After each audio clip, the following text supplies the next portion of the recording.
तो दोस्तों और राम राम आप सभी को। मैं एक नए मुद्दे को लेकर आ गया हूँ जिस पर अभी अपने देश में आंदोलन की ज्वाला भड़क उठी है। तो दोस्तों बात करेंगे अपन आज इस मुद्दे पर। क्या है ये मुद्दा? तो दोस्तों आप सुन रहे होंगे इन दिनों जो यूजीसी एक नाम सुन रहे होंगे। तो दोस्तों ये यूजीसी जो कानून है इसको लेकर देश में जगह जगह आंदोलन चल रहे हैं। आखिर क्या रीज़न है इन आंदोलन का? तो दोस्तों सरकार एक कानून लाई है, इसको आसान शब्दों में समझते हैं अपन। यूजीसी का नया नियम जिसे लेकर क्यों मचा है बवाल। यूजीसी का मतलब होता है यूनिवर्सिटी ग्रांट कमीशन। मतलब ये जो यूनिवर्सिटीज महाविद्यालय विश्वविद्यालय है ना, इनमें जो पढ़ने वाले छात्र हैं इनके लिए कानून तो ये पहले से भी था, लेकिन पहले ये SC ST के बच्चों तक ही लागू था। सरकार ने जैसे इसकी समीक्षा की तो देखा और पाया गया कि इसमें एक बहुत बड़े वर्ग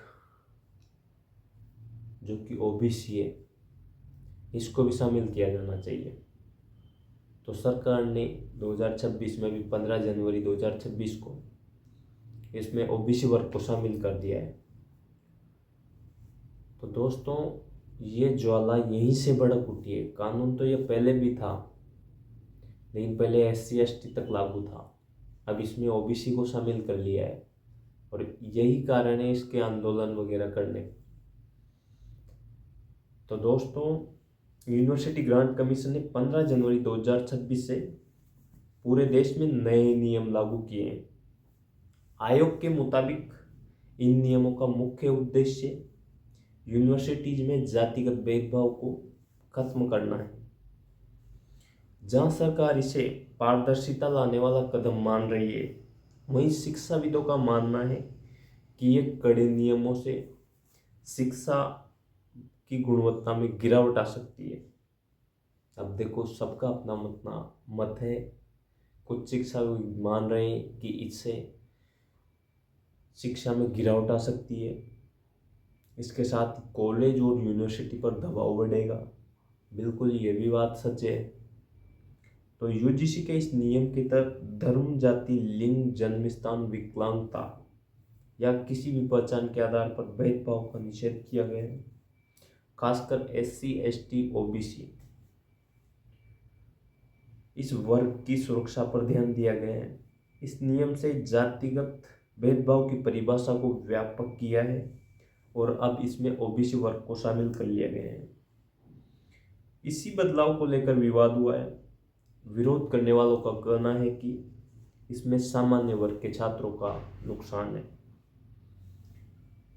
हर संस्थान में इसकी एक कमेटी बनेगी जिसमें SC ST और OBC की महिलाएं व सदस्य शामिल होंगे। तो दोस्तों मेरे तो हिसाब से यही कंक्लूजन निकलता है कि देखो सबका अपना अपना मत हो सकता है, लेकिन मेरा जहाँ तक मानना है कुछ हद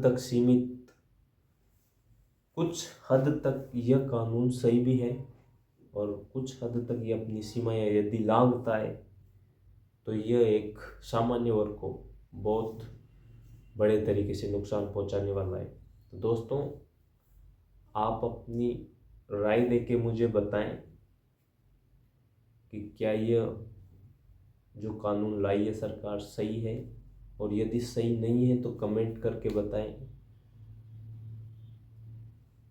तो दोस्तों अभी के लिए इतना ही। बने रहना अपने वीडियो में, चैनल को कर लेना subscribe. Thank you all of you.